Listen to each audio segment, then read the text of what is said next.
Welcome to Hop Odysseys, where we're traveling around looking for breweries that make great beer, but also make a great contribution to their communities. So hop on for a beer I've never had in a place I've never been with a friend I haven't met yet.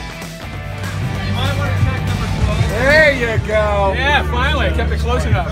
Hey, so we're here at Ground Effect Brewing in Hudson, Massachusetts. I'm here with Lindsay Monroe. Lindsay Monroe is one of the founders, and we are wearing masks. We're appropriately distanced. We're following all the protocols. We're sanitizing, getting ready for our video. It's like a shower. It's like a road shower. Yeah. That's what you do on the road. I took my Envirotech and I cleaned up. We have to drink our beer, so now we're going to be seated outside and enjoying our beer. Cheers. Cheers.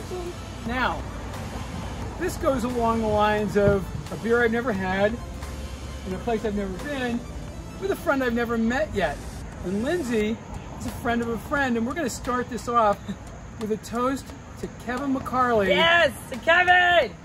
Thank you. In Florence, Alabama. Alabama. I met Kevin on a bike ride going from New Orleans up to Canada when he hosted me on Warm Showers.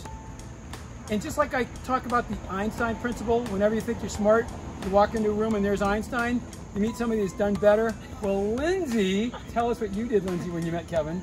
So I was walking across America from Myrtle Beach, South Carolina, all the way to Lincoln City, Oregon. And Kevin took me in.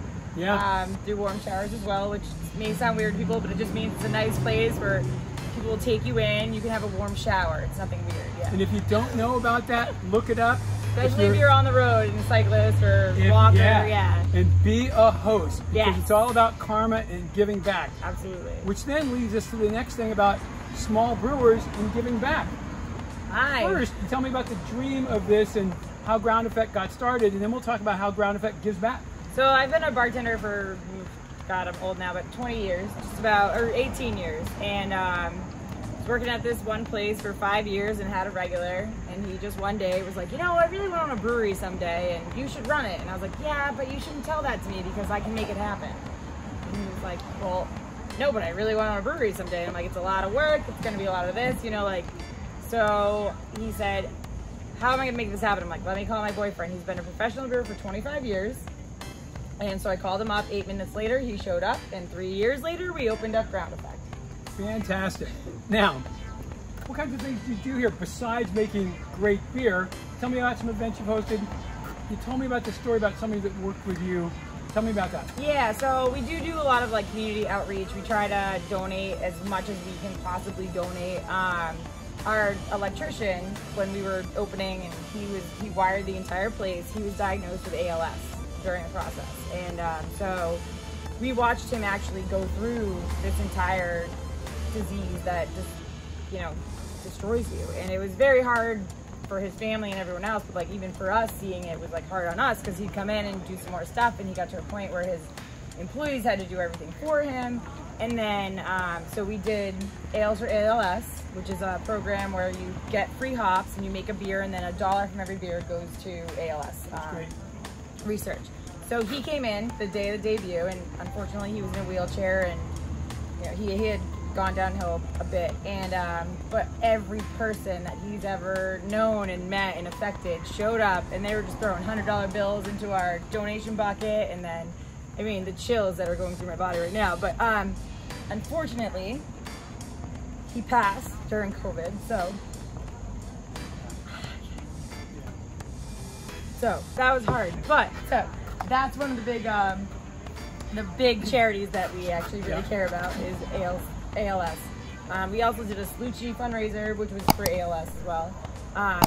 Save a dog. We saved a dog named Buddy. We have a swear jar here.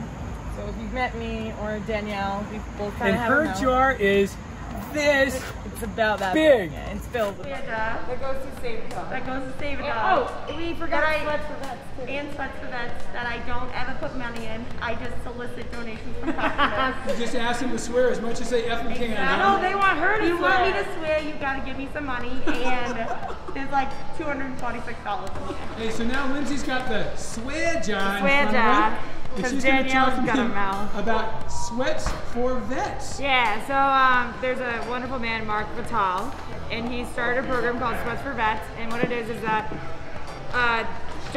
donations for New England sports sweatshirts go to veterans. So he was in a homeless shelter, and he asked somebody, you know, what's the hardest thing? And they said staying warm in the winter. And so he was like, I need to get as many sweatshirts and like jackets, like whatever I can get to keep these vets warm, you know, these homeless vets. So every year, groups of people come together, buy all the stuff. Even the Patriots have donated a bunch of sweatshirts, everything, and we wrap them in presents so that they get to open something on Christmas Day.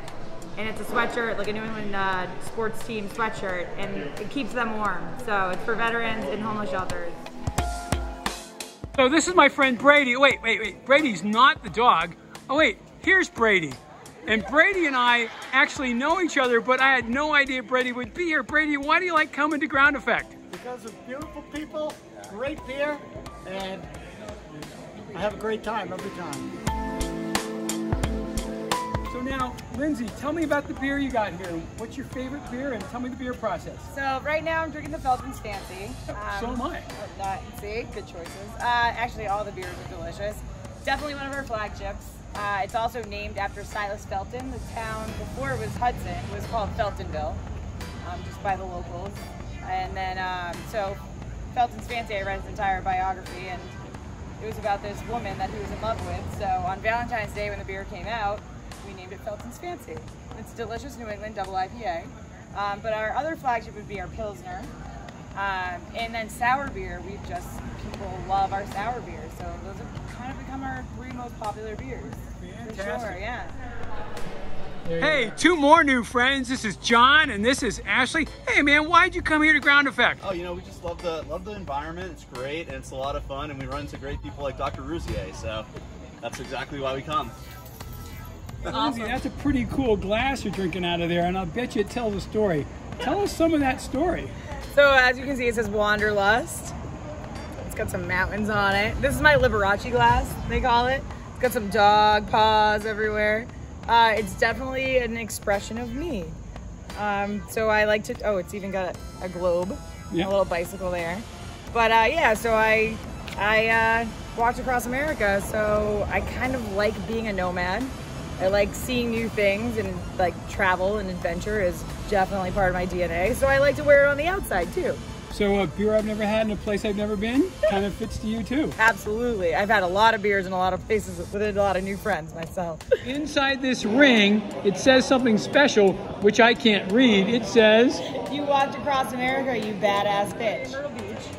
And a gentleman said to me, "What are you doing down here?" And I said, "Well, I'm about to walk across America." And he goes, "Well, I own an electric bike company. Why don't you bike across America? We'll sponsor you." And I was like, because my website says Lindsay Walks Across America, not Lindsay Electric Bikes Across America. So Lindsay walked across America and then went to Oklahoma and rode this bike back from Oklahoma to Virginia Beach. About your effing dog. Well, yeah, so I fucking had a dog that started following me as I was walking across America. She just wouldn't go the fuck away. So she, literally I was walking on a 3-mile dirt road with like 3 houses on it. And I knocked on every door like, "Is this your dog? Is this your dog? Oh, that wild stray." She's probably... Does your dog bite? Yeah, it's not my dog. I am in a special place right now, and Lindsay's going to tell me about their sweetheart table. I just snorted. Yeah, so we're in the brewery. Hopefully tell by the canning line and the drum set and the tanks behind me. But yeah, so we kind of set this up when it gets a little busy in here. We need to have an extra table for some people, and we call it the sweetheart table, and people seem to love it because they get to be a part of the whole experience. And how romantic could this be? Right? This around all this malt and these steel tanks. Yeah, I mean, it's very, very, yes. And it's like they seem to love it. You could have a roll in the hay or a roll in the malt. Yeah, I love that. We were like, please just don't try to run a forklift. Other than that, like, we don't need that happening. Like,